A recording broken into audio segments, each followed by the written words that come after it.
Welcome to lesson 2. Let's get an overview of the food groups. So here's some core concepts related to food selection and health, and these are credit to the dietary guidelines for Americans put together by the United States Department of Agriculture. And so for the past actually couple of decades now, almost 2 decades, they've been putting out every 5 years a dietary guidelines for Americans pamphlet or educational resource. So it's an online publication that you can freely access. And these are done really well.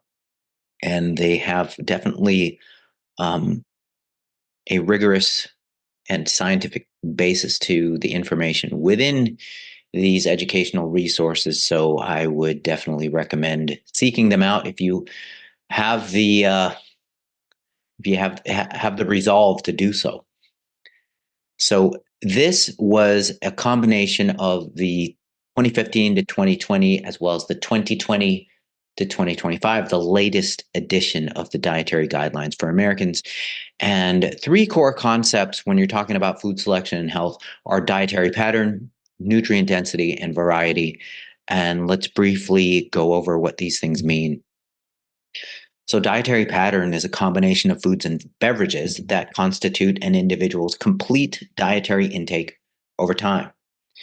So, the dietary pattern is more than the sum of its parts, represents the totality of what individuals habitually eat and drink, and these dietary components act synergistically in relation to bolstering good health. So, the effects of their combination are of greater magnitude than their individual effects of these foods on their own.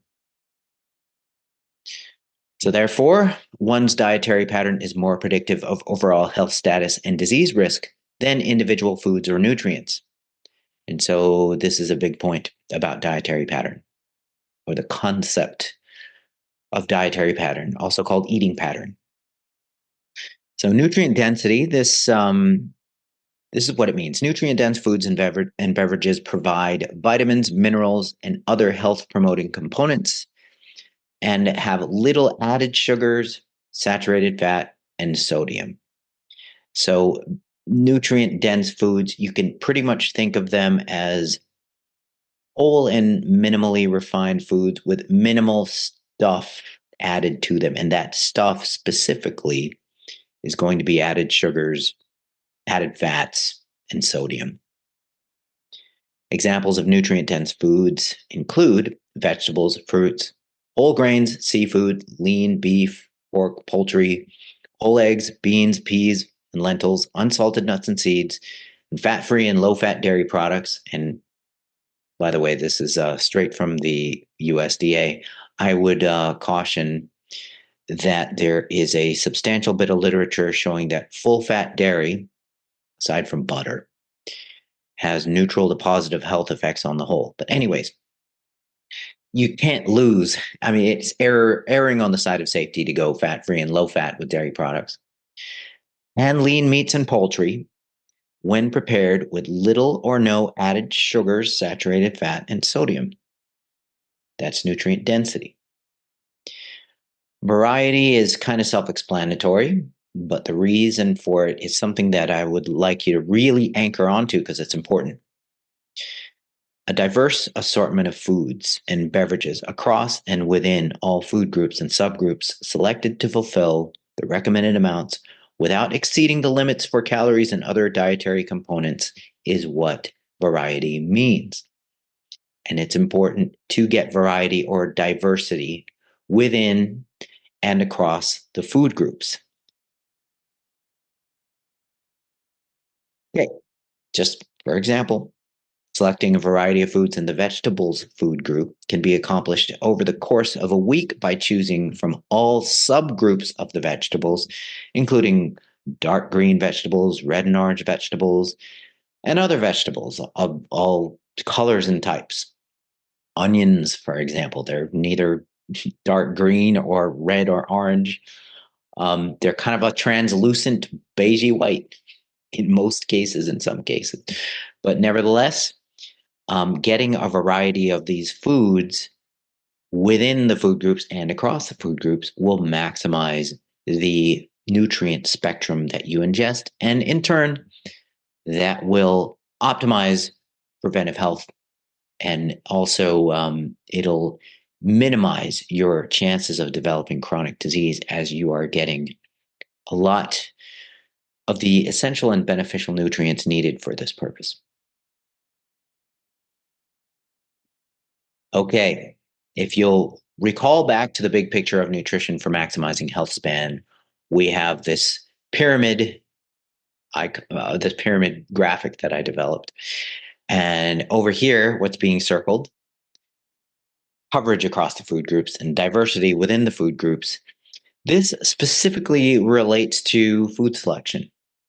So coverage across the food groups means that since there's 6 food groups, you would want to get all 6 food groups almost every day, or at least almost 6 food groups every day, in order to get what you need in terms of macronutrition and essential and beneficial micronutrition in order to be as healthy as possible.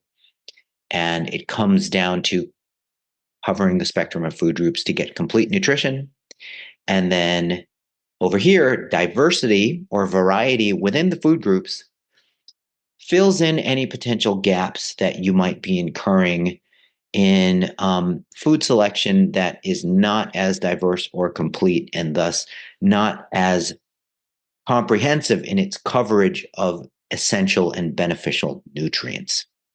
So the opposite of what you'd want to do is eat just 1 or 2 food groups and eat just 1 or 2 types of foods within those food groups. That's the opposite of what you'd want to do. All right, so let's look at the food groups specifically. And a way to memorize the food groups, it's kind of a silly way, but it's an effective way that I came up with this. So Meg's fabulous figure stopped missing fries. That silly sentence, each of the words in it have the food group lodged into the first 2 letters of the word. So with Meg's, you've got the meat slash protein rich food group. Fat, or rather fabulous, you have the fats and oils group. Figure, fibrous vegetables. Stopped, starches. Missing refers to milk and milk products. And then fries refers to fruit. So there you have it. Meg's fabulous figure stopped missing fries. If you can remember that, then you remember the food groups, because once again, the first 2 letters of each word corresponds to the first 2 letters of each food group. I got to mention this, but for vegans who don't like the idea of the protein rich group being called the meat slash protein rich group, you can always change Meg's name to Priscilla. Then you have the first 2 letters referring to protein. Yeah, I thought of everybody. Okay, so achieving diversity within the food groups, pretty simple. I call this the 20 favorite foods diet, which is sort of a cheeky way to remember that there's 6 food groups, and to achieve variety within each group to a reasonable degree, choose your 3 favorite foods within each of these groups. Within the meat group, fat group, fibrous vegetable group, starch group, milk group, and fruit group. Choose your 3 favorite foods within each group. And with 6 groups, you get 18 of your favorite foods. But it's called the 20 favorite foods diet. Well, discretionary calories still exist. Junk food and indulgence foods still exist. So choose your favorite 2 types of indulgence foods. Then you've got your 20 favorite foods. And there you have this very elegant way of compiling a list of not just your favorite foods, but your favorite foods within each food group. And that way you achieve a reasonably good, and one might even say optimal and personalized balance of food types within each group. So you have this sort of idealized food selection that's customized for you personally. So give that a shot.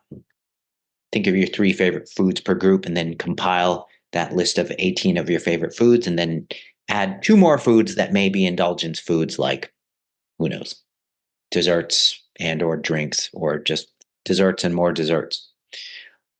Either way, you're going to have a diet that's predominated by whole and minimally refined foods, mostly wholesome foods, with a discretionary calorie allotment, which we'll talk about, and is personalized to you. So these are the food groups, and this is how to memorize them. And there's an exercise on how to build your 20 favorite foods diet and still make it healthy. And with that, we finished lesson 2. I'll see you back on lesson 3, where we talk about protein rich foods and fats.